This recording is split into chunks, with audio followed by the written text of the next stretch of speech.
I got this notification last night. GP surgery. Is that like a hospital? Do I need surgery? What does GP even stand for? You think GP surgery means actual surgery? Okay. Before you panic, let me tell you what GPs actually are. I just moved here. Back home, a doctor is a doctor. What even is a GP? A GP is a general practitioner, a primary care physician. Because in Pakistan, I just walked into a clinic and saw a doctor same day. That's exactly why the GP system confuses everyone who moves here. It's not just a doctor, it's the front door of the entire NHS. Today, Asham, we find out what's really behind that door. Before I leave for office,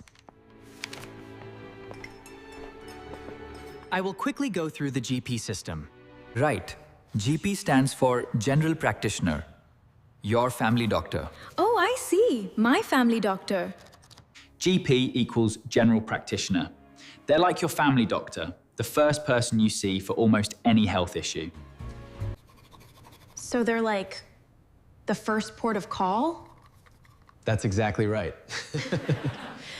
Exactly. Headache, chest pain, mental health, pregnancy, long-term conditions. You don't go straight to a hospital. You go to your GP first. That's the point. GPs are generalists. They know a little about everything. Then they decide if you need a specialist. So they're like, the manager who decides which department handles your problem? Exactly. You got it. I wrote down.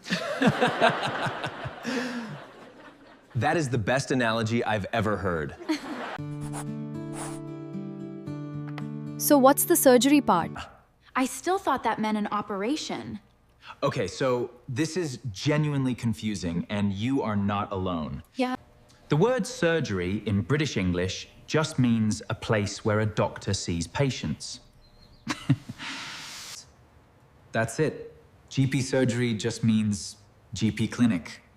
No scalpels involved. I spent all night worried I was getting cut open tomorrow morning. I know. Don't worry, you're safe. You're going for a 10-minute chat with a doctor about how you've been settling in. Okay, carry on.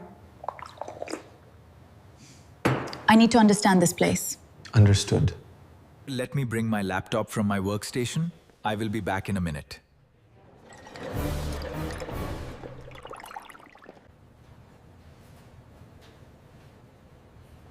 Today's session is very interesting. What do you guys think?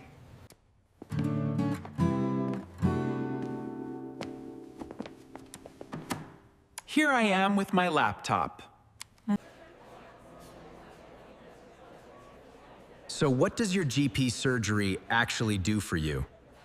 Yeah. First woe, diagnosis and treatment. You describe your symptoms, they figure out what's wrong, and how to treat it.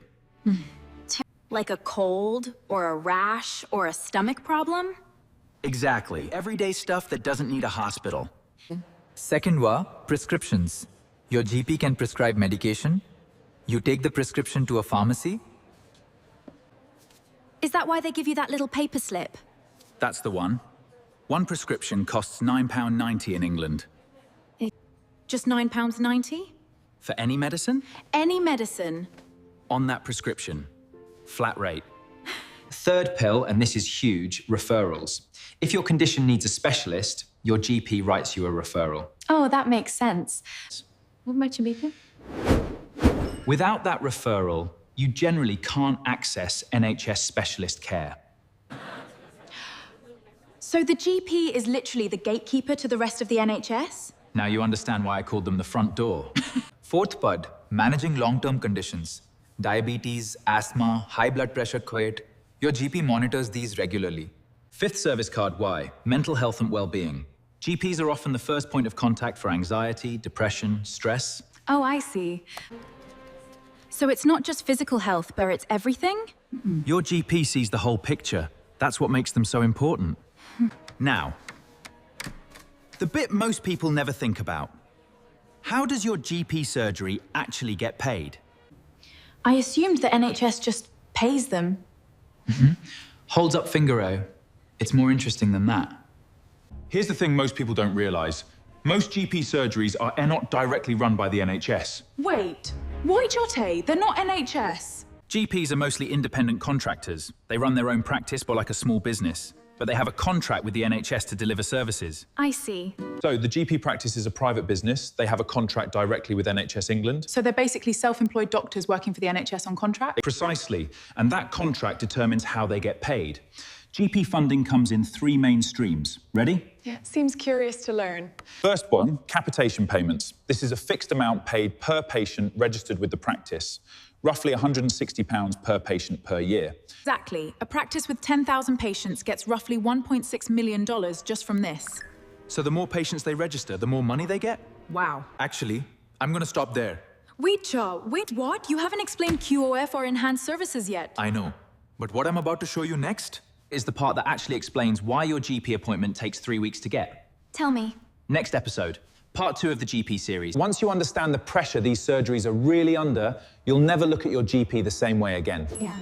Subscribe so you don't miss it.